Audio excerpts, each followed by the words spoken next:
Hi, everyone. Everyone will give a thumbs up if you're there. If I can't see your screen, throw up the emoji. Yeah, awesome. Great. Okay. Well, welcome back, everybody. I hope you had some nice discussions, got to know each other a little bit better. I learned that Jenny and Josh's favorite colors are red. That was really cool. We talked about mystery theaters. That was cool as well. And I hope you guys all had some great chances to connect and network and start, building a bit more of your support network with each other. As I mentioned, today's topic is around brand positioning, and we are super excited to have one of my former professors and just an all-around amazing individual, Lina Manuel, with us. Oh, Everybody thanks, give Lina David. a nice hello and a wave. Hi, everyone. I'm excited to be here. Now, Lina is going to be talking to us about brand positioning.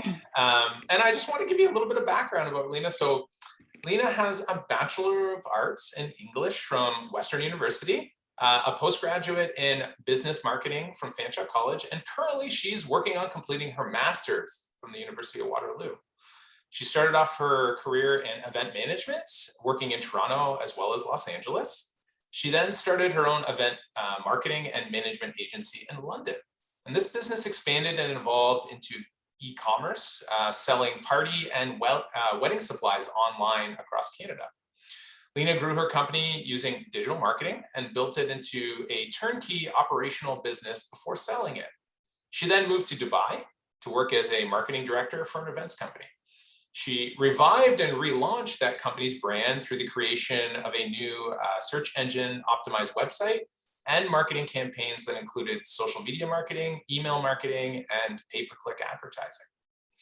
In 2017, Lina came back to Fanshawe College and began teaching in our Lawrence Kinlan School of Business, which is where I happened to meet her in 2017. I didn't realize that was your first year. That was my first year. You were one of my first students. Oh, wow. Well, I didn't even know. So you were doing such a great job. Now Lina teaches a variety of marketing courses, including search engine marketing, Google Analytics, web design and optimization, as well as our awesome marketing consultancy program, Employer Rounds, which I believe there's actually a member in the cohort here from that program. Brooke Davidson's here. I don't know if awesome. Nice. So with that, again, Lina, thank you for joining us, and take it away.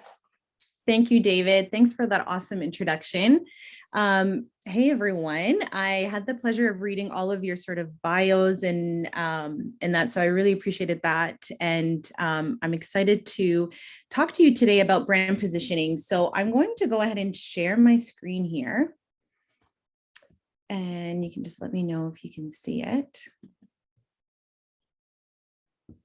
You guys can see it? Okay, perfect. So I'm going to put it, let me just move up here and I'll put it in present mode. If you see me sort of looking to the side, I have my notes on my second monitor here. And also, please interrupt me. How do I change this view so that...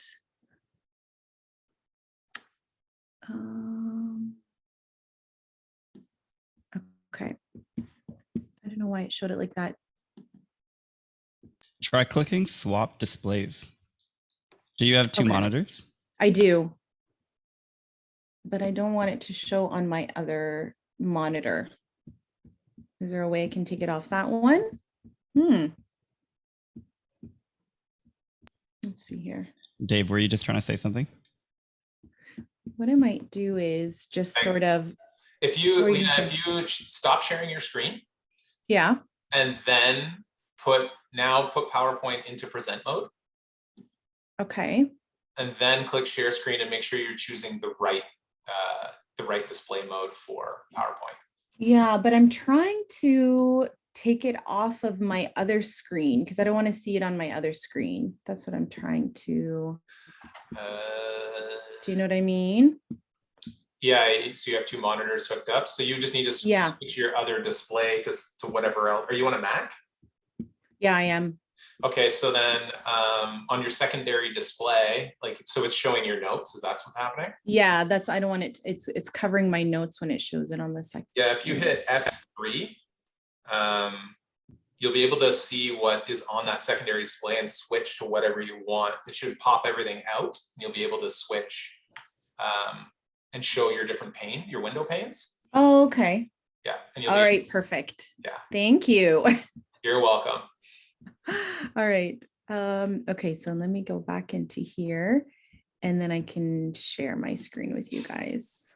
You can tell we've had to do this a few times. Have you? Okay. Yeah, you're not the only one. Don't worry. Okay. All right. So now you can see my screen, right? Okay, awesome. All right, thank you. Thanks, David. All right, so I'm going to talk to you guys today about positioning your brand and trying to be unique. All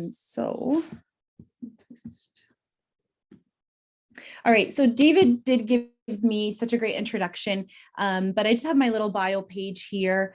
Again, the different sort of hats I've worn and I wear. So I'm teaching marketing now, and having worked corporate and having been an entrepreneur for so many years, once I sort of started teaching, I realized my passion and my love for it. And one thing I really do utilize and bring into, I don't know if David remembers, into my classes are my experiences. And those 10 years of being an entrepreneur were intense. They were at times difficult, many times very rewarding.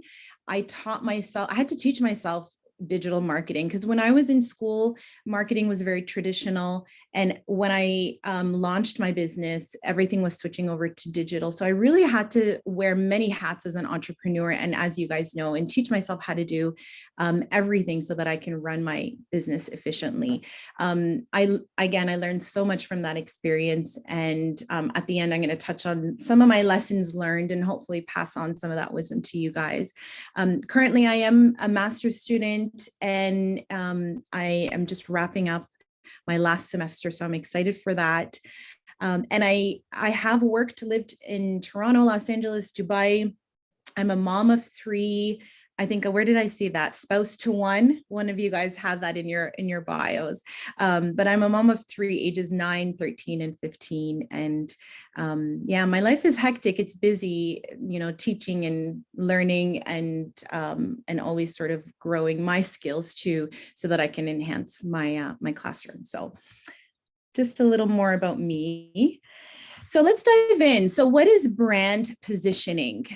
So as entrepreneurs, you know your business, you know it so well, but it's often the case where you have to sort of step back and take a look at your position in the marketplace and how you compare to your competitor. And we're going to dig a little into that. But brand positioning, as a definition, is the process of positioning your brand in the mind of your customer. It's more than a tagline or a fancy logo. It's a strategy used to set your business apart from the rest. And why is it important? Brand positioning allows a company to differentiate itself from the competitor, and this helps increase brand awareness. It communicates value. It helps you justify your pricing, all of which can impact your bottom line. So essentially, it's the position that you want to own in the mind of your audience. So what are some things to consider when positioning your brand? You want to understand what your capabilities are. What are the products and services that you offer? And what is your unique selling proposition? You need to also understand your competitor. And you're going to see me touch on these 3 points throughout the presentation because they are very, very important. So your competitors, what sets you apart? How are you different? And then obviously understanding your consumer, who are they? And what are their pain points? And how can you try to solve those pain points? I don't know if I said it, but if at any time, can you just interrupt me if you have a question? I can't really see everybody, but if you can let me know, David, and I can stop and answer questions. Okay, so so what we need to consider, so when you are trying to position your brand and you're trying to come up with a strategy, there are a few different ways you can approach this. So a positioning strategy defines the tactics, tools, and strategies used by a business to differentiate itself from competitors and gain market share. And I've sort of listed 6 here, but if there are any that you think are missing or any that you have taken, just let me know. But these are sort of the common strategies that most businesses take. And the first one is the customer service approach, where you're all about providing prompt and friendly and supportive customer service to your clients. And a really great example of this is Apple. So if you know Apple, if you are an Apple customer, you know that their customer service is awesome. And you sort of pay for it. It's a premium product, but they reward their customers with exceptional customer service. And that's their positioning strategy. The next one is convenience based. So is your product or service easy, quick, and accessible? So taking a convenience-based strategy, this can be based on location, ease of use, accessibility, product design, anything like that. A great example of a convenience-based approach would be the Swiffer disposable wet jet. It's easier to use than a traditional mop, more convenient if you have a busy lifestyle and you want to clean, and be efficient. It attracts busy customers. It does come sometimes with a premium price, and that's okay. But the target consumer will pay for the convenience. Okay. A third approach you can take is a price-based approach. This is like an affordable, lower price strategy. Products are priced lower to be competitive, to stay competitive, especially in a very saturated market. One limitation to this, to taking the price-based approach, is that sometimes people associate a lower price with lower quality. So you have to be careful with that. So you don't want to price yourself too low, because then you don't want to show that your product is compromised in quality by any means. A great example of this where it works really well is the travel industry. You can, they always advertise the cheapest price, the lowest price, but we know quality is not always compromised. Like sometimes there's like, you can't always get 2 suitcases, or there's like these little things, but we know that you're on a flight and you might get your flight through a cheaper agency, but you're on the same flight as everybody else, right? Traveling to the same destination. The fourth approach is a quality, based approach. So high quality material and sustainable practices. So this is exceptional craftsmanship, small batch production, high quality material, sustainable products. This is also sort of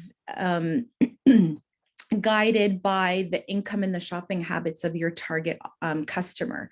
And if this approach is the right sort of fit for them. A great example for this would be Lululemon, right? So Lululemon yoga pants are, priced very high, but those that purchase them, they rave about the quality of them and how long they last and how durable they are. So that's what it sort of comes hand in hand with a premium price, but you're getting the really great quality for that. The fifth approach, positioning approach that you can take is the differentiation approach, where your product is very unique and innovative. And we know that a good example of that would be Tesla. So very innovative new product, and they position themselves like that. Okay. And then 6, I sort of threw those 2 under as other, but brand leader.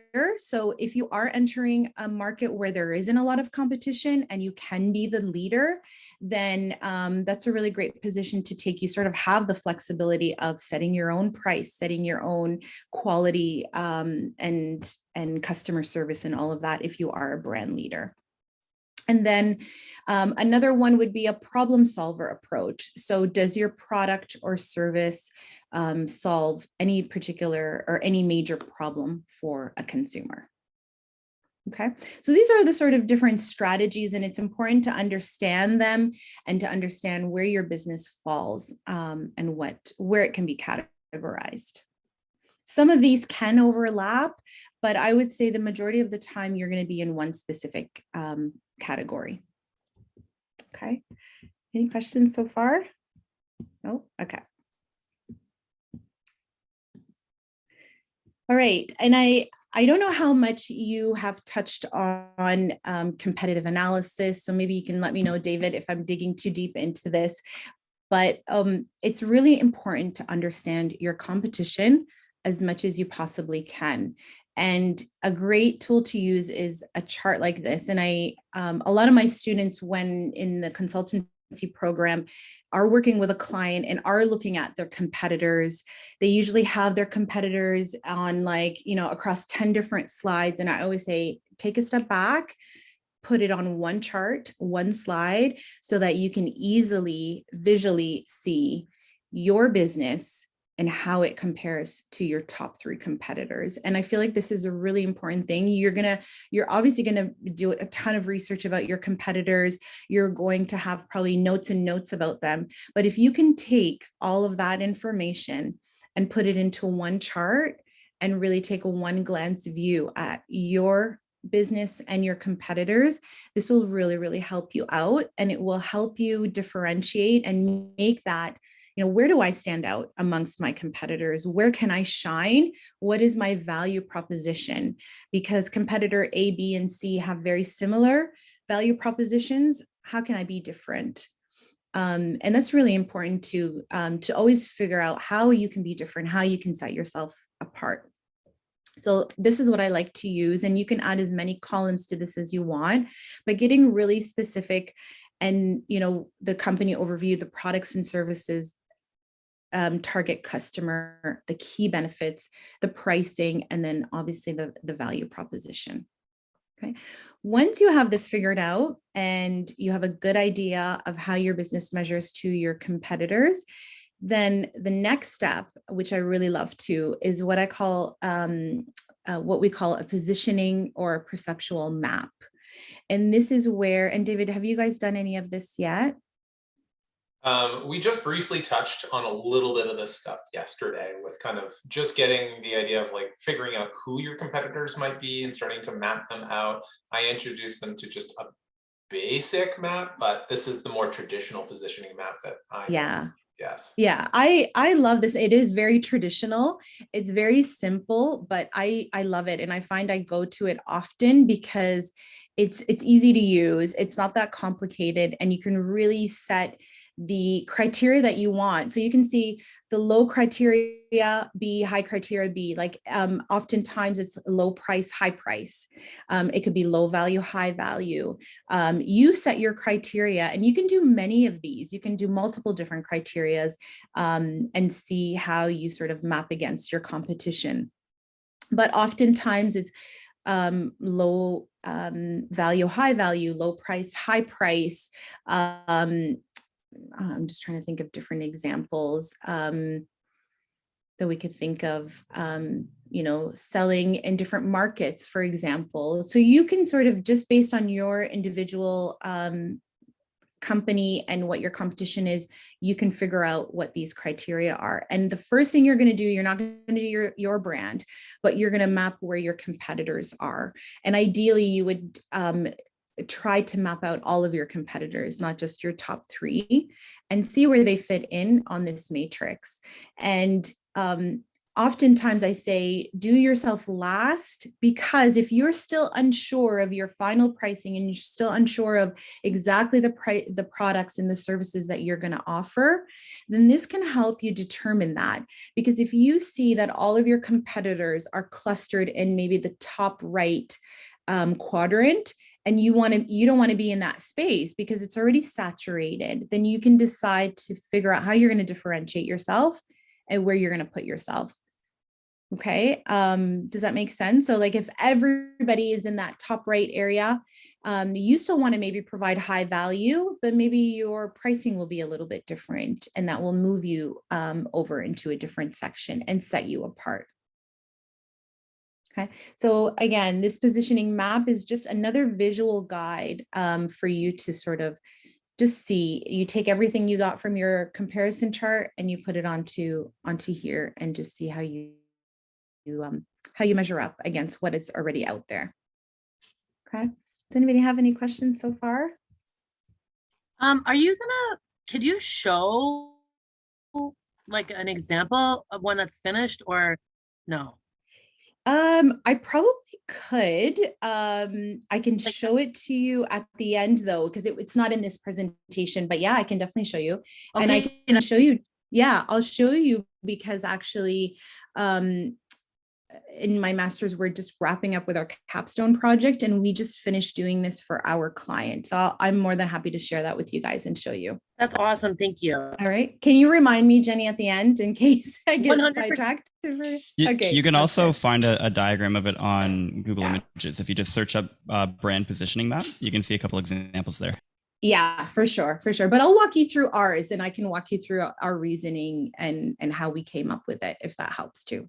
Okay. All right. Okay, what else did I want to mention about this? Oh, also another thing that a positioning map can help you is to develop your pricing strategy. So it places your brand and its products in certain positions relative to your competitor. And it helps you evaluate and determine your price. So obviously your price is going to be reliant on many different factors. But if you see that your competitors are offering a certain price range and that's what your customers are used to, then you're not going to undercut them by too much, because then you're not going to make enough money and you don't want it to affect your bottom line. And obviously at the end, you want to at least break even within your first year or 2 years. But you want to make sure that your pricing is very sort of comparable to your competition. If the quality is equal, if there's a lot of other parameters that are equal.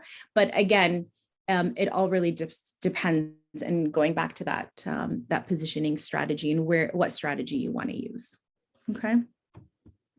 All right. So then after we do that, after we really understand, we research our competition, the next step is understanding your target audience.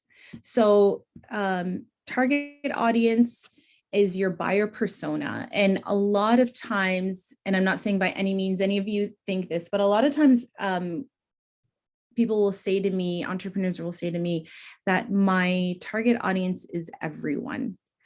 And I always say, take a step back and rethink that, because you cannot possibly want to target everybody, right? We obviously want to sell to as many different audiences as we possibly can, but realistically, 3 is that sort of magic number of your buyer personas. You may have one primary buyer persona, and then some secondary, but this is really your target audience, and it's figuring out, putting a face and a name and a demographic and psychographic details to your target audience, building out the persona of your ideal customer, whether it is Sam, the entrepreneur millennial, Jen, the student Gen Z, or Mira, the work at home mom Gen X. Okay. And there are a lot of buyer persona templates. You can Google them. There's tons out there that really help you build out these personas and understand them. And this is all internal. It's for you to really focus in on your target audience so that you can tailor your messaging and your communication and your content on your website to this target audience. So you need to understand, again, who they are, where they come from, the journey they're on, what they're going through, their desires, their fears, their pain points, and what outcome they want. Why do they want to buy your product? What's the overall goal for them? Okay, by knowing and understanding this, it can really, really help you position your brand and come up with the right messaging that targets your audience.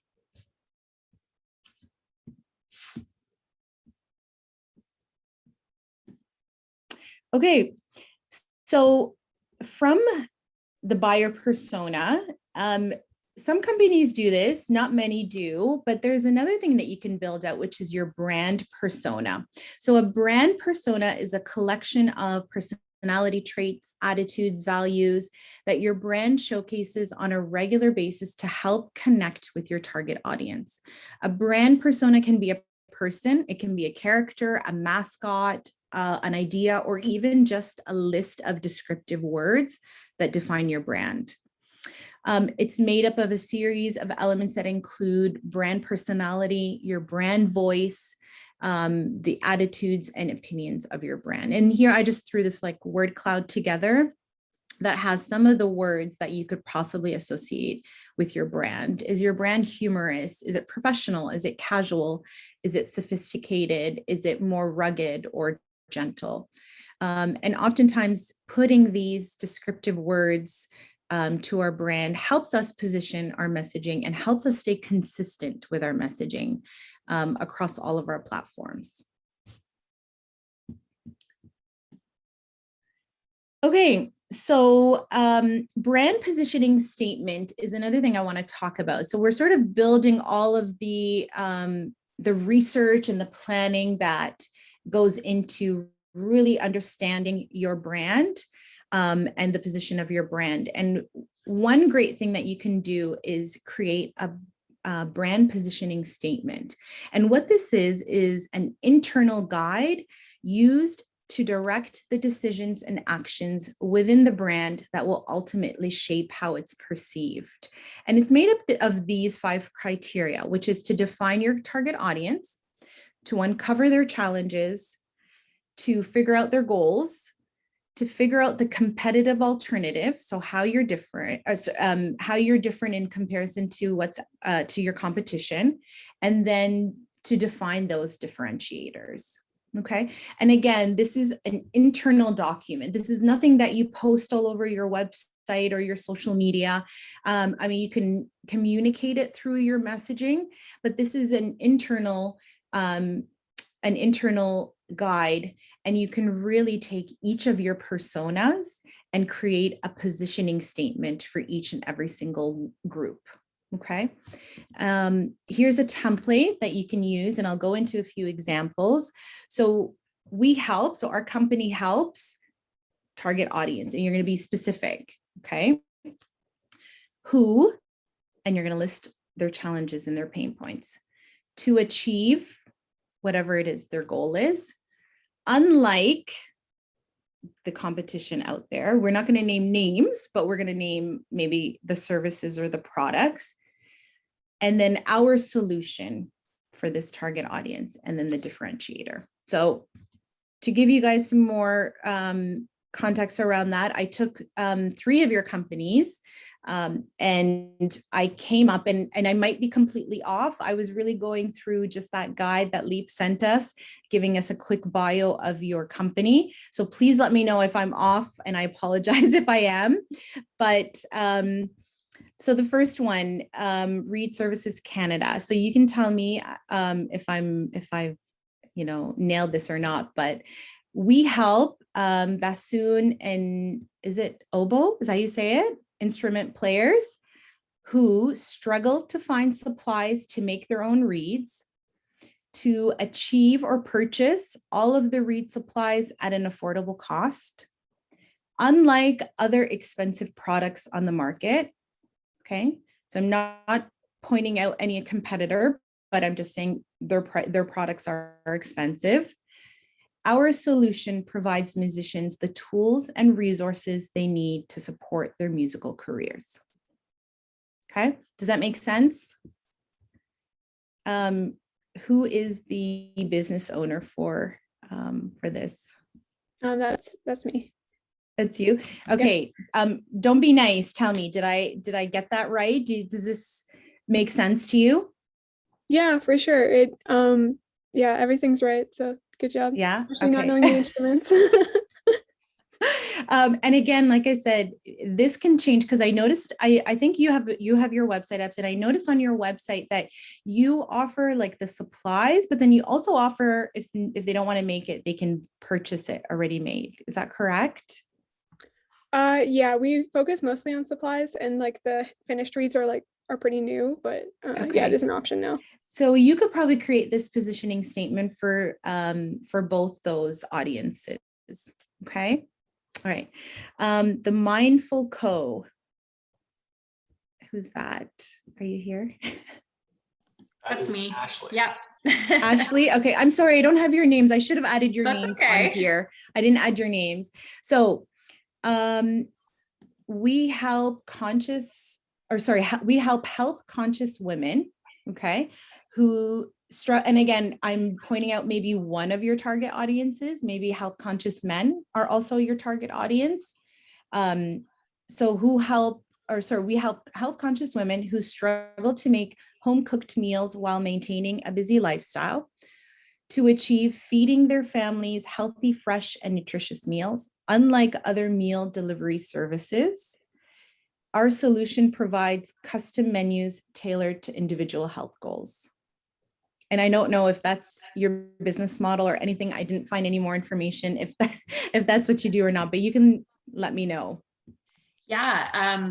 So it is mainly health conscious women. I have one male customer and he's the cutest old man ever.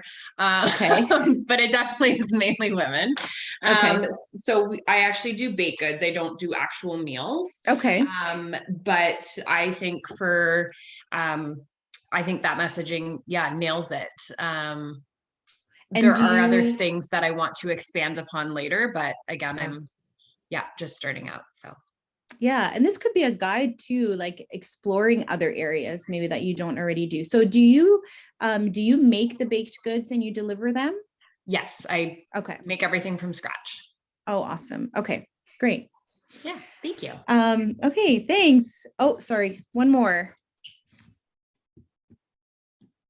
So we have Proofline Dairy. So again, let me know. We help health conscious parents who don't want to consume highly processed dairy products to achieve feeding their families organic and healthy dairy foods. Unlike shelf-stable and mass-produced dairy brands, our solution provides sustainable and locally sourced products, all while providing educational experiences you won't find anywhere else. That sounds wonderful. The fact that you gleaned that from our little bio, that's awesome. Yeah. Yeah. So, and again, this can be as detailed as you want it. And it's just a guide, and it's a guide for you to sort of, your businesses, you know your businesses inside out. But utilizing these tools, it just sort of brings us back to what is our ultimate goal? What is our messaging? How can we stay consistent with our brand messaging and our positioning across our different platforms, right? Whether it's print, whether it's website, whether it's social, whatever it is. Okay. And again, you can develop these and you can build them out for all your different personas and really get detailed. Okay. And I apologize. I know there's a lot of you. If you want, I have my contact information at the end. If you want help with this, if you're struggling, reach out to me. I can definitely help you come up with your brand positioning statement if you need. Okay. And if we have some time at the end, we can do that too. I just have a quick question. Yeah. To like the persona, are they able to be like very different? Like, can we have two? Like, I'm trying to focus on like small business and then like large business. Is that okay?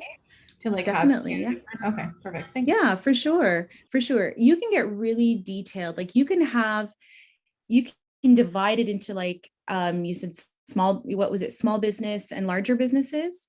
Yeah, that seems to be like kind of our targets right now. Yeah, and then you can dig even deeper. And then like the small businesses, what is that? Are they, can you target different industries, right? And go even a little bit deeper into that. You will discover, again, you might start off with thinking like I have all of these personas, and you dig a little bit deeper and you develop them further. And then you realize and this could come to, and I can talk about that a little bit more. Sometimes it comes later on as you start talking to customers, as you launch your business and your products, and you see the type of audience that it attracts. Because sometimes that could be our own biases and assumptions where we think a certain group is our target audience. But once we start selling our product and promoting our business, we see that it attracts a different type of audience. So going back and revisiting that often is also important. Perfect. Thank you so much. Yeah, you're welcome. So how do we, as busy entrepreneurs, keep track of industry information? And oftentimes we can get caught up in, all of the sort of logistics in running a business. But it's also important to step back and pay attention to the industry and what's out there. And there's some ways we can do that. So one is SEO tools like Moz or Google Trends or Facebook Insights. These identify emerging trends and patterns related to your industry. Okay, so what's the buzz around your industry? Are there some new products that are attracting interest from your target consumers? Should you be considering those? Are there some, through Google Trends, some keywords of things that our customer is searching for and looking for, and we just don't know it? And we can uncover those through different tools. And a lot of these tools are free to use. We just have to utilize them and know the ones that are out there. So Moz is one, Google Trends, and I'm sorry I didn't put it on the list, but Facebook Insights is another great one to use. We need to talk to our customers all the time. Always reply to reviews, always engage on social, reply to each and every single post, whether it's positive or negative. Dig deep, because you will uncover a lot from just communicating with your customers. Keep an eye on your competition. You're going to do a lot of initial research when you're launching your business on who your competitors are, but a lot may evolve as your business grows. And it's important to always check our competitors and know who they are. Follow them on social media. There's nothing wrong with that. Read their customer reviews, even visit and buy from them. You might learn a lot about this whole sort of customer journey from just purchasing on your competitor's website and seeing how that sort of that whole process of online purchasing, shipping, how the package looks when it gets to you. And by no means am I saying copy everything your competitor does, but pay attention to what they do and pay attention to what they do well, and always figure out how you can do it better. Always figure out how you can set yourself apart from the competitor. And then scan and engage in forums and discussion boards. I love Reddit. There's so much information on there. There's tons of different forums and discussion groups online related to your industry. So just make sure you're in the know all the time and you're always on top of these trends. Okay. All right. And sorry, David, this went faster than I thought. But that's okay. We can have more room for questions. Advice and lessons learned in my sort of 10 years of being an entrepreneur is be different and unique. So I know I just said, watch your competitor and see what they're doing and study them, but don't always compare yourself to them. And I did that a lot at the beginning, where I would compare myself to someone that was already in the market for like 5 years, longer than me. And I would just sort of, it would discourage me a little bit, because I thought, why am I not at that position yet? Why am I not that big yet? But take it step by step. Don't compare yourself to your competition. Collaborate with your competition. They're not your enemy by any means, but you learn from them. And oftentimes I would connect with competitors and we would bounce ideas off of each other, or, share resources. And that's completely okay. Just make sure you figure out what makes you different, what makes your company different. understand your audience always. Study, research, revise, ask questions, interview, survey. Always, always, always study who your audience is, if that's changing. I made the mistake when I first launched my e-commerce business. I made the mistake of assuming that my target audience was me, right? Because when I started that e-commerce shop, I started it because I was in events and I could never find the products that I wanted to use for my events. And I had to source them from the US and from around the world. And I thought, okay, that's my pain point. As a Canadian, I didn't have a lot of these resources. I didn't have them. So why don't I sell them to people just like me? And I made a lot of assumptions that everybody was in my same position as an event planner, wanting to source these beautiful products and high quality products. And as my brand evolved and my company evolved, probably after the first year and a half, my target audience completely switched, because I realized that the event planners and the moms that were planning parties were spending on average $60 to $70 an order on my site. But the brides that were planning their weddings and the event planners that were planning weddings were spending $200 and $300 an order. So I switched my positioning, I switched my messaging,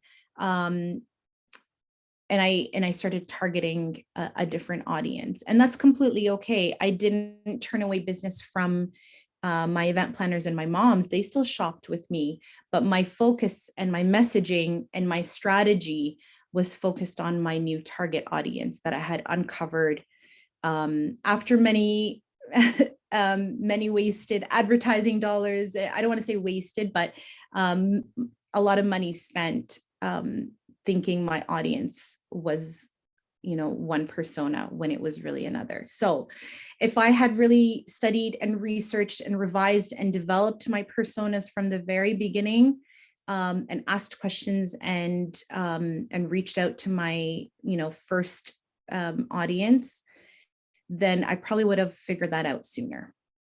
Okay.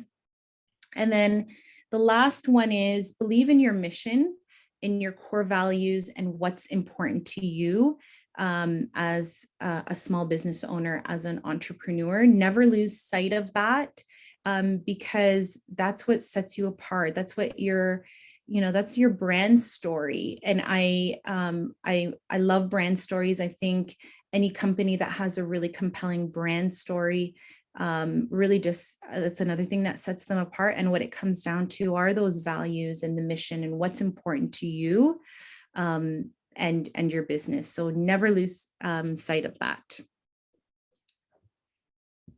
All right, and that's it. That's it for my presentation. I'm more than happy to go back and dive into any questions that you guys have. I'm going to stop sharing. These are my contact information, my Fanshawe email address, and my LinkedIn. Please connect with me. Please reach out to me at any time if you have questions. Just say I met you at Leapin and I need help with this, or do you have an advice about this? And I'm more than happy to help at any time. I'm going to stop sharing and I'm going to pull up that other positioning map so I can show it to you guys quickly. But sorry, I didn't see there was anything in the chat. Yeah, guys, thank you, Lina. Oh, you're welcome. The floor is yours, guys. This is a good time to ask questions. Like if you're thinking about anything around your strategy of how you want your customers to view you, this is a good topic to kind of introduce that and give you an opportunity to just see what somebody else with a more maybe educated opinion might have on strategies of positioning yourselves. I have a question actually. Can Yeah, you sure. hear me? Sorry, can you hear me? Yep, I can hear you, Okay. Cecilia. Yeah.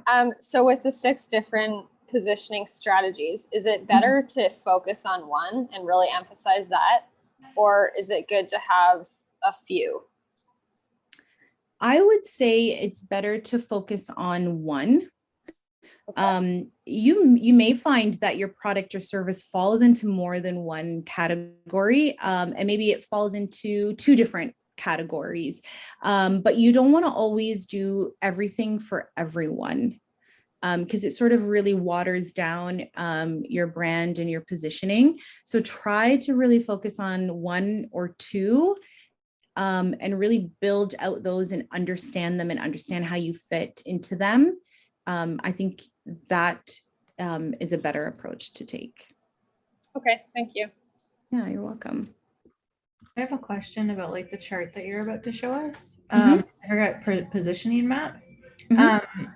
With regards to that, like, could we use that as like a future goals? Like, because if we're in one area, can we shift that like in the, well, obviously we can always shift it, but like, is Mhm. that a good tool to use to do that, to kind of look at it? And if the Oh, market's shifting? yeah, for sure. Definitely. You can definitely use it, and you can use it for multiple different parameters. So it doesn't have to just be like two things that you're comparing. You could do it in comparison to many different things, and have like 4 different positioning charts and see how you fit into it. You can also, like, a lot of you are might be very new in your business, and maybe you haven't developed your pricing, or you haven't, so it can guide you in a way to sort of figure out, where do I want to fit in as far as pricing goes? Where do I want to fit in as far as quality or number of products that I offer? Any of those things. Okay, thank you so much. Yeah. And I mean, all of these tools are really great. And I think that's another thing too, is that we tend to use them at the beginning when we're developing our business.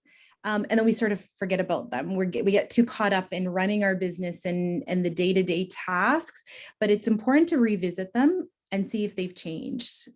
Set some time aside, whether it's, once a month or how often you want, where you go back and you take a look and say, since I last looked, are there any other competitors that have entered the market? Is there anything else I need to consider? And visit that often, just to stay current and just to always be on top of everything.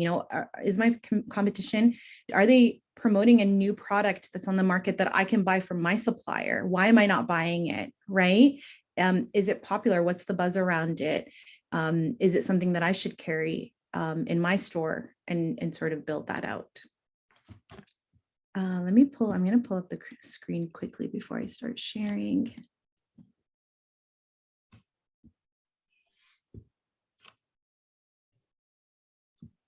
Oh my God, this is, okay. I'm going to share something that is very like a work in progress, but I'm going to share it with you guys just so you see where we were at. So we were given a project for our capstone, and it's a new business idea. So we are taking on the task over the next 3 months to develop a full-on business plan, and on top of that, a full-on marketing plan for this new business venture. So we started using, and David, you're going to see, we're using the Miro board. I don't know if you got a chance to do that. It's an online collaborative tool. Did you guys use it? It has been a point of contention with this group here. I think the Miro board is going over well for some and not so well for others. There's definitely a learning curve, guys. I'll tell you that. But once you get using it, you're gonna love it. Can you guys see my screen? Oh my God. Look at this, guys. This is a place for us to put all of our ideas into one. We collaborate. Look at this chart in the middle. This is our competitive analysis. Look how much we have it built out. And we use sticky notes, and we literally have all of our competition, and we have different sort of criteria. For us, we set it as, and I'm sorry, David, if we're getting off topic, but no, it's good. It's cool. Just to show you, this is like what we were working on last week. So we have our competitor column, we have our company highlights, our market information, our product information, online ratings. We have our SWOT information. Here we just stuck our resources, and then also social media following is another good one to do. And this is all sticky notes. You can just add sticky notes on here. And we just built out, we divided and conquered. We built out as many competitors as we possibly can. There's our business model canvas, David. Nice. I love that. We built that out too. So then when we did that, I'm going to go down here to our business our positioning. It's called either a perceptual map or a positioning map. And we did it for this. So this is a sort of, I'll tell you guys, it's figuring out how to bridge the gap between education and post-secondary. So our criteria was low value, high value, and then high competition, low competition in relation to post-secondary. Okay. And we took all of our competitors, we stuck them on sticky notes, and we put them here. And then we figured out, where do we want to fall into this? Okay, where do we want to stick out? You obviously want to be on like the highest value and, you know, whatever, like the best of each of your axes, right? You want to try to position yourself to be at the best of whatever it is that you've set the parameters at. So we put them here, and then you can see there is a cluster of competitors here, but these two competitors are not really competitors. They're actually more of collaborators. So we just wanted to position them because we wanted to show that these two companies are companies we want to collaborate with. So we want to align ourselves with them. And then there's only one other competitor that comes close, but in our eyes, we want to use that competitor as a benchmark, as a company we want to strive to be like. And that's completely okay too. We're going to strive to be like them, but we're always going to figure out how we're going to be different. So this company is focused on UX design, whereas we love their concept. We love the way their business model is, but we're going to focus on a different area. We want to follow what they do, but we're going to focus on digital marketing, for example. So without getting too far out of what we're talking about, does this help? To me, I think it's great to see, the positioning that you're currently going through right now, and we're seeing it in action. Exactly. I had to recently do one of these about 6 months ago for a company I'm involved with as well, and I always go back to it. It's such a great tool to see where you stand and who you want to be like and who you don't want to be like. And oftentimes it's like you think you have a full grasp of the landscape of your industry, but until you kind of get it out into a visual, like you're not sure of all the insights that might come from that, right? It's just the act of it usually gleams some interesting thoughts, and I find just tons of value in doing these visual kind of tools. Yeah, it's a different type of learning that happens. I agree 100%. I mean, I could have pages and pages of notes of research that I've done, but if I can take all of that and put it into one visual diagram and have like a one look on it, it puts things into perspective, and it makes you uncover things that you probably didn't even realize matched up or were related. That's awesome. Thank you for giving an insider view into what you're working on. No on. worries. I teach it, but I use it too. So it's not just something that I teach to my students and think, oh, they're never going to use it, but I use it. I use it often. And I mean, David said he used it too, and you will use it. And maybe when you evolve your business in it and you branch out, maybe you're taking on something else and you're adding to your business. Think of it as a whole new business and do the same sort of process that you've done. Yeah. Anything else that you guys wanted me to show you? I just wanted to say that was amazing. Thank you so much. And David, I don't know if you know, Lina, about OneNote. Can you link that to OneNote, the Miro? I'm just like wondering. Oh, I love OneNote, and I used to use it often, but I'm not sure if you can link it. You might be able to.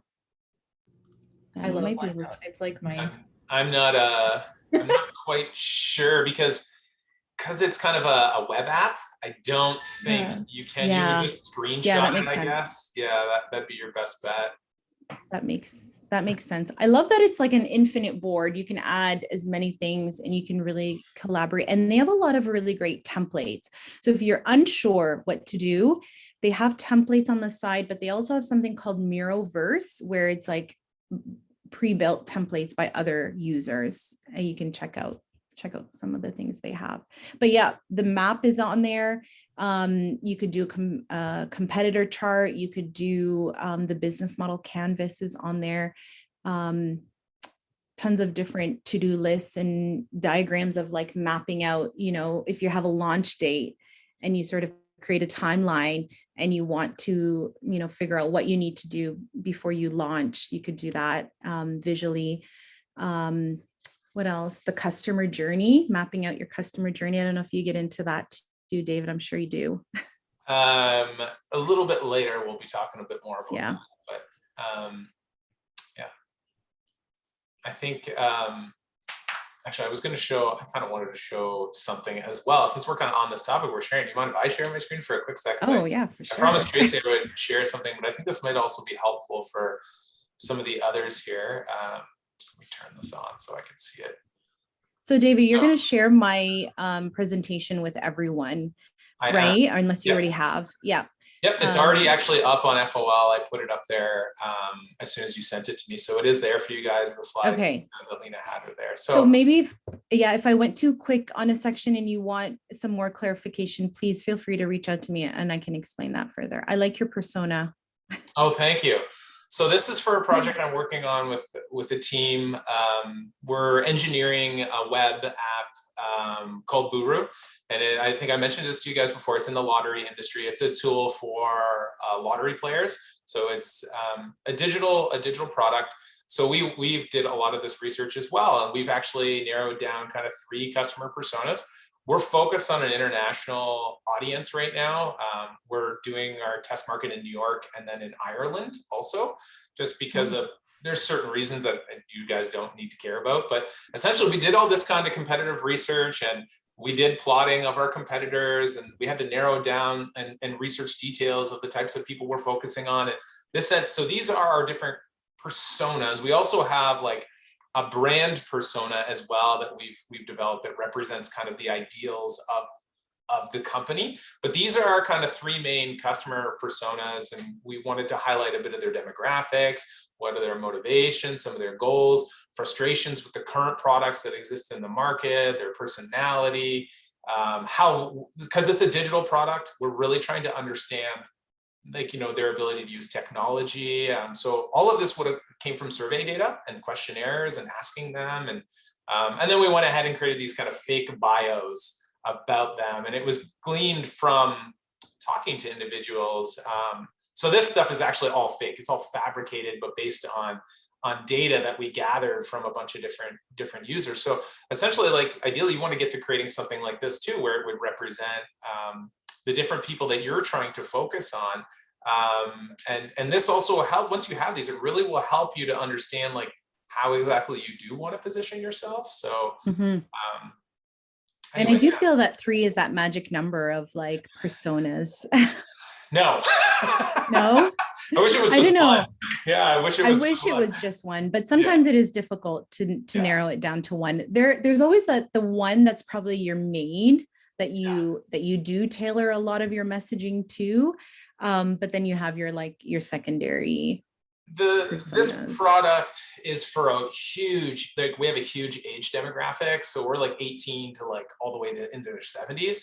So, you know, 3, we could have definitely done more, but 3 was where we want to be. For some of you that have very niche products, you might have less personas, that's for sure. But, you know, we have players that play from 18 all the way into their 70s for different reasons. So we had to make, so each one of those represent kind of a different age bracket, if you know. Yeah. Do you guys have access to the Fancha library and the resources there? We had Paula, Paula's awesome. Paula came, she did a presentation for everybody and showed us Simply Analytics and Statista. Yes, Simply Analytics. Did she share with you guys the Prism guideline? She did. Okay, I downloaded that and I have it saved because I refer to it often because it's almost like it's pre-built personas for you.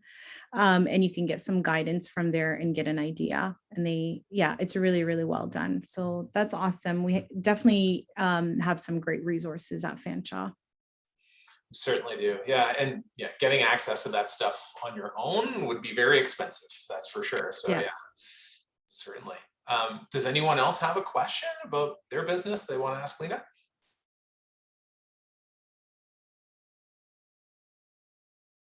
No, I guess we're okay. Well,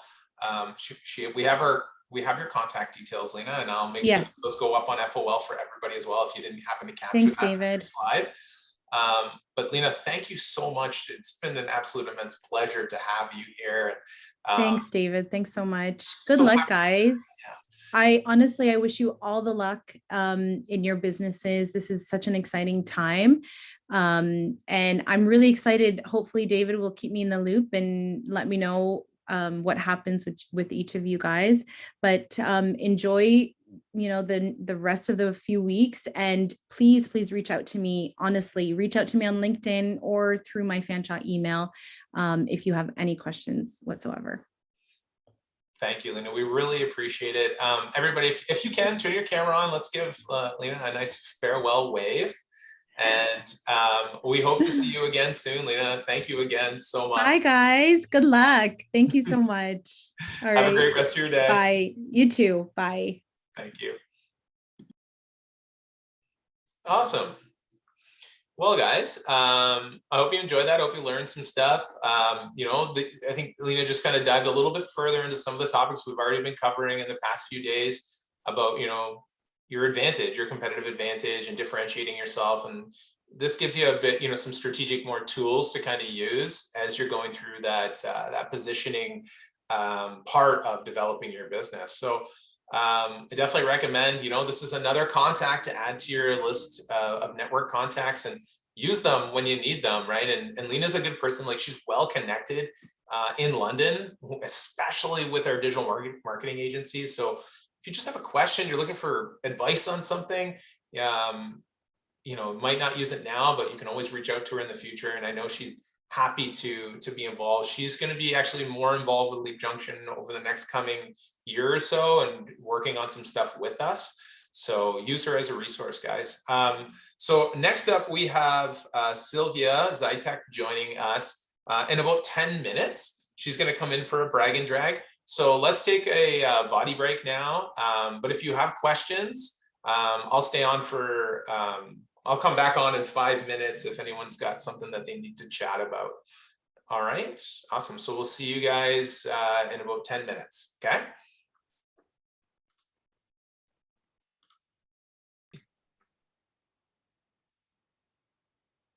Rachel H. Maybe we're getting Zoom bombed here, guys. Sylvia, is that you? Oh, you're muted. It is me. I'm sorry. Hey, how are you? Good. I'm just covered in flour making some pierogies. That's amazing. Are you around the corner from me right now? Are you at your shop? Yeah, no, I am around the corner from you right now. Oh my God, I should have come over and we could have done this from there. That would have been fun. That would have been better. Yeah. Sorry, I didn't even think to say that. That's okay. No big deal. Great to see you. Thank you for joining us. Yeah, no worries. I'm happy to be here. It's like we're getting like a behind the scenes interview here. What's going on? Well, we can do a tour if you want. Yeah, well, okay. Let's I guess prep everybody for who you are first, so that we get to know. So for those who don't know, guys, did we lose you? Oh, there you are. You're there. Okay. Those who don't know, guys, this is Sylvia. Sylvia is a graduate, like you will be soon, of Leap In, a Fanshawe College graduate of the entrepreneurship program as well, and owner of the super awesome food truck and now community kitchen, Pierogi Queen. And what's the kitchen called? Is it? It's called The Kitchen, powered by Pierogi Queen. Right, that's it. I didn't want to get it wrong. I was looking for it. All good. I couldn't find it. So Sylvia, this is our crew here. Awesome bunch of entrepreneurs. We're hoping that you're going to lead us through a bit of brag and drag today. But first, I want you to tell us, a little bit about yourself, a little bit about your story, and then please give us like the MTV cribs of your new facility, because I'm so excited to see it. The MTV cribs. You're really aging yourself there, Dave. I know, big time. Yeah, I mean, I don't love talking about myself, but I guess I'll have to do that today. So a little bit about myself. I am 30 years old. I So old, yes, so old. Sorry, I have some staff here that's bothering me too. But anyways, I went to school back in the day. Like when I graduated high school, I went to school for psycholinguistics and decided that really wasn't for me, or it wasn't for me at the time. So I went traveling a bunch, and then I came back from traveling, and I was like, hey, I need to do something with my life. So I decided to go to Fanshawe, and I found the entrepreneurship program, which was a year. And I was like, perfect. I don't have to sign up for 4 years. I don't have to be in a course like that takes ages. It's clearly just not me. So I signed up for that course, and I went in with the idea of opening a hostel. Originally, I was like, oh, I'm going to do a hostel, but London really isn't a hostel place. So I would have done something like a B&B for business people. Anyways, long story short, it turns out I decided to do a food truck, and I chose pierogies. Pierogies have been something I've been making since I was 4 years old with my grandma. So I make her recipe, but I've put a twist with like my other flavors. And then obviously I joined Leap In. I wasn't going to, and it was probably the best decision to join. My plan was to go and work at GT's for the summer to make a crap ton of money instead, but I ended up doing both. So I was in Leap In and working, and it ended up being a really good decision because I got to meet people like Dave and other people to bounce ideas off of, and it was something really cool to do during the summer. And it made me be productive instead of just sitting there hoping that the work was going to get done that I wanted to get done.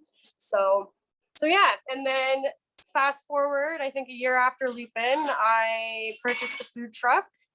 It used to be a poutine truck, and I turned it into a pierogi truck. And then, yeah, I'm in year 3. So yeah, I'm in year 3 of my business right now.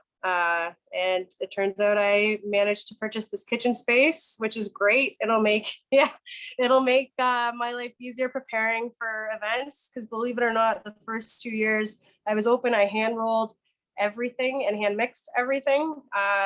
And now I will show you really quickly.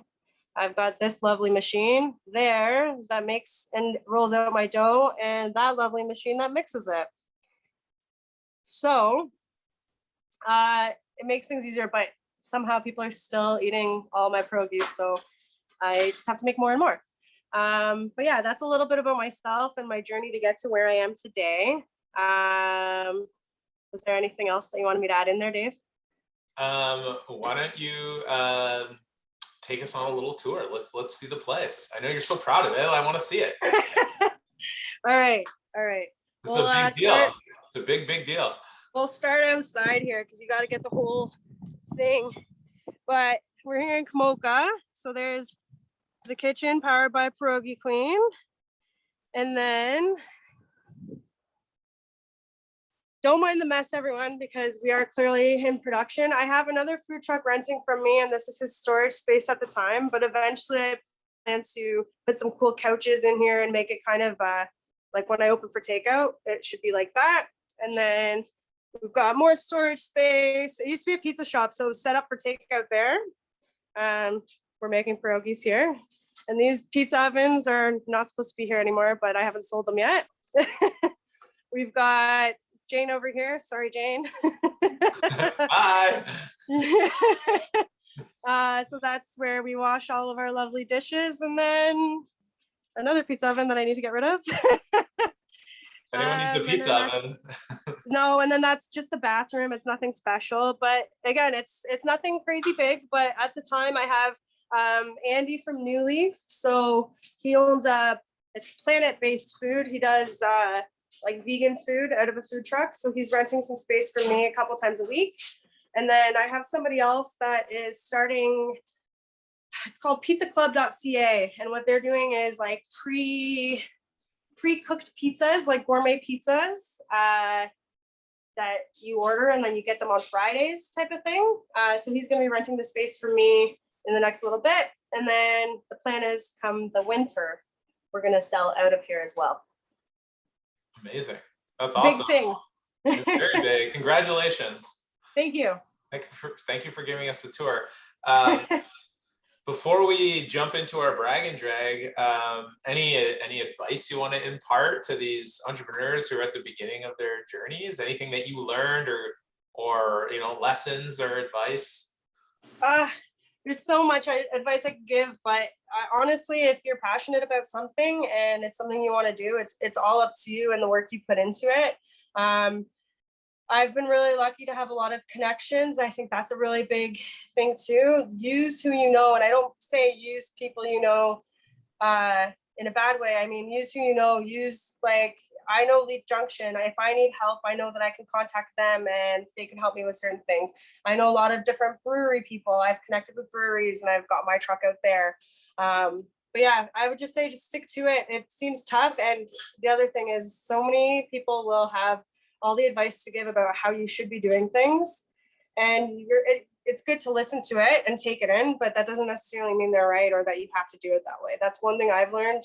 The amount of people that tell me, oh, you should do this, you should do that. I'm like, okay, sure. But you don't know what it's like until you're actually in my shoes and doing it, right? So I would say just like stick to your gut, and there's going to be a lot of people doubting what you want to do. And there's going to be a lot of people thinking like, you might not be able to do it, but it's everything you do. Like, nobody got me here but me. Well, I mean, I had help, don't get me wrong. I gotta give a shout out to all my family and friends that have got me here, but I just mean, if it wasn't for my drive and my passion for what I'm doing, I wouldn't be here.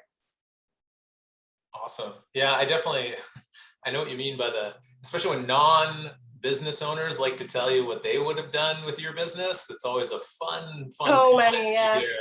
Oh, why did you do that? I love that. Yeah. So nice. I'm sure you'll all experience that at some point in time. Definitely. Always. Or people telling you, like, the amount of people that I've had say, oh, like, there's another pierogi place here. And I'm like, okay, just friendly competition. Like, obviously I don't own pierogies, just like the next person doesn't own fries, right? Like, it is what it is. That's right. That's right. You just keep doing you and things will hopefully work out. Yeah. Now, okay. So you remember brag and drag? You remember how it works? Yeah. Okay. But am I doing it for the week? We're doing it week by week, but you don't have to because you're not with us every week. So it's totally up to you. But so you get to go first, and then you get to pick the next person to go after you. Now, when you guys go, I want you to tell Sylvia, just give her like the quick spiel of who you are and what you do, and then you go into your brag and drag, because who knows, maybe you guys will develop a connection, and by understanding what your business is, it could lead to Sylvia knowing somebody that helps build your network, right? So I do know a lot of weird people, but you know me. Yeah, well. Yeah, no, I've been trying to follow along on Instagram with all the new, like, your new cohort, but not everyone's been released yet. So it'll be cool to hear what you guys are all up to. It's always interesting to hear the mix in, like, some of the ones that we had in our cohort. I was like, really? Okay. But it was cool. So anyways, my brag. I would say, so my brag would be, I've connected with a lot of breweries, like I've been saying, and it's done really well. So during the stay-at-home order, I've been really trying to avoid piling up with the other trucks. Usually we would go together, because when you have more trucks, people are more likely to stop. It's more of a visual thing. And again, maybe not everybody in your group wants pierogies. Maybe somebody wants donuts or something else, right? But for the stay-at-home order and everything, I've been deciding to kind of go on my own, and it's worked out really well, where I was just in St. Mary's on the weekend and I ended up selling out of every single thing that I had in the truck. And I also was supposed to operate till 4 and ended up looking at the clock at 5:30 before I realized what time it was and where I was in service. That's how busy and how good it was. And the feedback was good. It was a brand new brewery, and they probably wouldn't make as many sales if like in a day, just because maybe people weren't going out to buy beer, but when they're beer and food, like, it's more of a connection that way. And then do I say my drag now? Yep. Okay. A drag, I guess my drag would be just dealing with bylaws and such lately. We usually do Hemans and such in the summer, but recently Thames Center has changed their bylaws so that you can't operate with a generator based on noise complaints. Well, the way all food trucks operate is using a generator. That's our battery. Otherwise, they say, unless it's a power outage, but otherwise you have to be connected to the building. Well, a lot of places don't have that type of connection, and it's really silly. Like it doesn't make any sense to do that. So we've been dealing collectively to try and battle that. And then obviously every other little thing, like just some people have pushed back about food trucks being able to operate. So it's kind of a drag that way. Just you know, everyone's just trying to make a living right now, and to have to fight to make people see why we can operate is annoying. But yeah. And now do I pick somebody? Yes. Thank you Okay. for sharing, by the way. I hope the venting helps. It does. It does. All right. I'm gonna go with, let's go with Rachel. Thanks, Sylvia. Hi, I'm Rachel. I own Rough Life, which is an online shop offering apparel and home goods for dog owners. I would say my brag for this week is I got another product in, which is really exciting. My tote bags that I ordered. And they're like big and perfect, and they feel like really good quality. I'm super happy with them. So I just have to get those printed. And also earlier this week, I was able to connect with somebody that had been in the fashion industry for almost 20 years. And we're going to set up some calls over the next few weeks, which I think is going to be super helpful for me, not having any experience with apparel and just figuring out the right way to go with some stuff that I've been working on. So I think it's going to be really helpful. A drag, honestly, has been a pretty good week so far, but I'm glad I finally have my setup in the basement and my internet is working all the time, but it is freezing down here. So I'm wearing sweaters and slippers, and I can see a little bit of sun through my window, but it's kind of dark down here from 1 to 4. But aside from that, it's been a good week. So let's hear from Ashley. Thank you so much, Rachel. I'm really excited to see what you're going to print on those totes. So my name's Ashley. Sylvia, we've talked on the phone before. Yes, we have. I am the owner of the Mindful Co. So gluten-friendly, vegan bakery, nutrient-dense bakery. So our, let's see, a drag this week has been, with the increase in heat outside, I have to be extremely careful at how my products will hold up, because they don't contain animal fat. So in heat, the icing and stuff like that melts a lot quicker. So that's kind of been something to work around. But one awesome brag from today is I was talking to my wholesaler today, or the people that I wholesale to. I was dropping off some products this morning, and they have potentially hooked me up with bulk vegan ice cream for the summer. Nice. So that I can make ice cream sandwiches. So I'm super pumped about that. Yum. Yeah. Amazing. So who's next? Brittany, you're on my screen. Hi, so my name's Brittany and I run Reed Supplies Canada, which is an online store that sells music supplies to bassoon and oboe players. And so my brag this week is that I got to go home and visit my parents.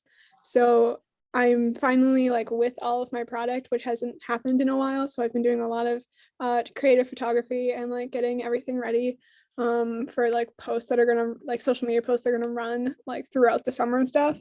And we made little mascots that are right here. Oh. And are probably just gonna become like part of like all of our marketing. There's like a mini one too. So yeah, it's been really fun doing that. And then like my drag is probably just that I have so much content that I have to edit down now, which is going to take a while, but I'm excited. So Brittany, Jenny's asking if you can hold those up again so she can take a picture. yeah. Uh, Those are cute. Got it. Thank you. cool. Yeah, I'll probably be running content past you guys before it gets released, just for some feedback. But yeah, and let's go with Maisie. Hi, I'm Maisie. I run Pencil Cat Distribution, which is an online store management and order fulfillment service for artists like me. So my drag for this week is a client reached out to me, or a possible client reached out to me this weekend talking about like a different kind of pricing strategy that makes a lot more sense for her situation. So now I'm just like questioning all of my pricing and like I'm looking forward to next week because I have no idea what to do for this. My brag, I got my business cards made. They came this week, and like I got a couple other goodies, and one of my clients is getting his first stuff manufactured this week, so that'll be cool. That's awesome. Yeah. Steve? Okay, so my family and I are looking to set up a small creamery on our dairy farm just north of London, so we can bottle milk and make yogurt and gelato and sell it right off the farm. Brag for this week is we've had amazing weather and all of our crops are in the ground and we're way ahead of schedule on that, so like that's very exciting. Drag though, it looks like one of our silos that we store feed in has a foundational problem, and I have no idea what this is going to cost, but I know it's going to be a lot, and I did not budget for that for this year, so that's a little scary at the moment, but not a lot I can do about it, so we'll just get some quotes and go from there. Okay, let's see here. How about Josh? Hello, my name is Josh. I run Nearby Neighbors, which is connecting students to their first jobs by connecting them to their neighbors so they can mow lawns, weed whack, shovel driveways in the winter, and do odd jobs. So a brag is that we finally got to 25 customers, which at first was like going to be easy, but then after realizing that the marketing wasn't working out, it was unthinkable. But now we're making it. You know, we're slowly but surely getting our way there. You know, it seems like a lot more conversions are happening now, you know, mid to end of May than I was expecting. I was assuming it was going to be more earlier on because that's when everybody, you know, starts signing up with landscape companies for the whole season and stuff. But I don't know, it seems like it's a little bit different for us. And it's also going against Google Trends as well, which is kind of interesting, but I digress. A couple drags though is problems with lawnmowers are more frequent than expected. You know, apparently people don't know that you need to change the oil in your lawnmower. So if you have a lawnmower, you do need to change the oil. It's good to do it seasonally. Just keep that in mind. And yeah, I guess so lawnmower problems there. And also a big drag that I probably should have led with was that increased marketing costs are also causing an increased you know, cost of acquisition. And I've also overlooked how many resources we're going to go into managing younger students. So now our break-even point seems like a little bit out of reach, causing me to rethink the financial model a little bit there. So that's where I'm at. Okay, so who else hasn't gone? Has Cecilia gone yet? All right, then it's you. So I'm Cecilia. I offer modest clothing for women and alterations too. So my brag for this week is probably I got my first commission for a wedding dress, which is really exciting. So I'm designing it and sewing it all from scratch. So that has been super fun. My drag though is that I'm really struggling with the lockdown with finding a fabric supplier because yeah, it's hard to pick fabric when I can't actually like touch it, feel it, see how it drapes and falls. So that's been kind of tricky. I feel like I'm just like closing my eyes and picking a fabric. So yeah, that's it. Tracy. So I'm one of the owners of Select Start Network. We are a production company that provides images, videography, and live streaming services to businesses in our area and all over Ontario eventually. My drag ends up hopefully being my brag. We haven't had hot water for 3 days. So I'm hoping that my brag will be that I get to take a hot shower soon. On a business side, we're really getting close to like starting our marketing stuff, and we've been working through the course, and it's feeling like we have a clear idea. I feel like every week I get like, I know that's like seems to be my brag every week, is like I feel like it gets clearer and clearer like how we're gonna do this. So yeah. Anybody else? Brooke? Did Brooke go? Is Brooke here? Where Brooke? Didn't hear from Who was Brooke. here? It looks like she's gone. Yeah. I was like, I haven't heard her. I think everybody else is gone. I guess you and Jenny. Okay, I always forget you guys are gonna do it too. Sorry. That's okay. How about let's go with David. Okay. Thank you, Tracy. Okay, so I'll go with my my drag first. Go negative first. So my drag is unfortunate. So this involves one of the companies that I'm part of. So Border Pass. We are a wakeboarding cable park company. Well, I think we're going to find out today. So there is a good part that we're going to be able to open starting next weekend. So that'd be really cool. But I'm more involved with the event side of our business. And we just found out this morning that officially one of our big contracts, we have a contract with City of Collingwood. It's like a 5-year standing deal. We help them run one of their biggest, it's called Side Launch Days, their biggest like harborfront event. It's like our big money for the year. That really pulls a lot of it in for us. And we purchased a lot of equipment to make that event possible. And it's all just sitting up in Collingwood doing nothing. And it's been doing nothing now since, summer of 2019. When we did the last event. So that's a little frustrating. They said, okay, we're pulling the chute. It's not going to happen. And then I also got an email this morning. We're also part of the Toronto International Boat Show. Been doing we help run their indoor lake. We've been doing that for over a decade now. And it's looking like already they're going to cancel that as well. So my two biggest contracts of the year look like they're already over. On the plus side, it's less stress. So look at there. The brag. The brag is a good thing. So I think last week I was saying my dog got some bad results for his health. We had some blood taken last week. We weren't really sure what was wrong with him, but we just got the results last night from the vet, and it looks like everything is okay. They thought maybe he had a serious kidney disease, but everything is a-okay, and he's totally fine. Kelly was having a meltdown, and now we are totally fine, and he is healthy for a 10.5-year-old dog. So that was my brag. Yeah, my little dude's doing okay. And I'll let Jenny take it over from there. Okay. I'll start with the drag, I guess. My drag is my pooch is not sleeping well, so I'm not sleeping well.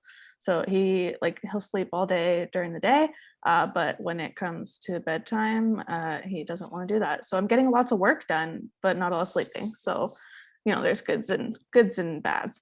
My brag for the week is that it's a 4-day weekend coming up for me. So, and the weather is supposed to be quite nice. So I'm really looking forward to enjoying that. Awesome. Thanks, Jenny. I think Brooke is back now. So she's connecting to audio. Maybe she's having some internet troubles. We'll give her a second here and see if she connects. I'll message her in the chat. Brooke, message us if you can hear us.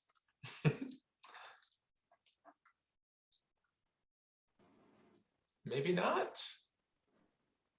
I think she was saying earlier that her internet was doing something funky. Okay, no problem. Well, we don't want to keep you longer than we have to, Sylvia. Well, you guys can't smell the pierogies from there? Pierogies don't make themselves, right? Yeah, no kidding. But no, I'm glad that I could stop by today, even though it used to be in person. It sucks that obviously this is all happening. But I guess that just means you're gonna have to come find the truck and try the food that way. But yeah, it was really great to meet you guys, and I look forward to seeing what you guys are capable of doing. It seems like you guys all have great ideas in their own sense and what you're doing. I would take some ice cream right now if you had it. And yeah, other than that, I think I covered all my bases. Dave, I just sent you an article on Instagram there, but I was just featured in the St. Mary's paper after that crazy day of running out of food. So that was cool. I just got that sent to me too. Amazing. Congratulations. That's awesome. Yeah, I mean it's just a local little paper, but like it's cool. I really like them. Eventually what I want to do in this shop is have old articles. Actually, this is a really cool story. I didn't tell you guys, but I had help from my brother-in-law purchasing this kitchen. And years and years ago, it used to be a meat pie shop, and it was his first job. Like back like in the 80s at some point, I think. Really? Yeah. That's amazing. Anyways, so it was his first job was in here. His aunt and uncle used to own this meat pie shop. And then it's been a pizza place for the last, say, 20 years. Different pizza owners, and then now it's mine. And then I actually have his niece working for me. I use his daughter's containers for reusable stuff, so it's kind of become like a really big family thing. So I think it's really cool. Yeah. That's funny. It's a little serendipitous, eh? I didn't think I'd be here like 3 years ago. I didn't think that this is where I'd be at this point. Like I didn't know where I'd be, but it's really cool to see it all come together. And like it's crazy to think like literally I guess 2 years ago this weekend was my very first event, and that was at Forked River. I don't remember if you were there, Dave, but I know you came out. You were there, yeah. Yeah, that was my very first event, and I'm going back there this Saturday, and it's kind of cool. It's really neat to see it all come around full circle and see all the faces pop up. I mean, I still talk to Dave, and it's been quite a while, so it's awesome. Well, it's amazing, Sylvia. We, I hope you all the best. And, now that you're over there, you're going to see me quite often. I will be popping over to bother you. That's for sure. And thanks for. So should I lock my freezers? Is that what you're saying? Probably a good idea, especially if you end up getting ice cream. Yeah, I'll be over there all the time. Pierogies and ice cream seem like a gut bomb I'm willing to, endure. That's for sure. Hey, I'd be okay with it too. All right, guys. Well, enjoy the rest of your day and enjoy your long weekend. I'll be out all weekend if you guys are hungry. Yeah, I hope you guys have a good one. And Dave, thanks again for connecting. Say thank you to Kelsey too. I will do that. Thanks for joining us, Sylvia. And thank you for sharing. Awesome. See you guys. Take care. Awesome. Well, guys, we thought, with it being the long weekend, we'd actually end a little bit early. So we're 15 minutes early today. For once, finally, let you get out of here and enjoy yourselves. I hope you enjoyed today. If anyone, of course, has questions, like always, I'm here to stick around for about 10 minutes. Happy to answer any of those. Does anyone have anything else they'd like to add to finish off this week? No? Everyone's A-okay? Everyone's feeling good about going into the long weekend? Awesome. Well, I hope you guys do something exciting, do something fun, maybe see some people. But with that, I bid you all adieu. Have a great rest of the week. We'll see you back on Tuesday at 1 o'clock. Farewell.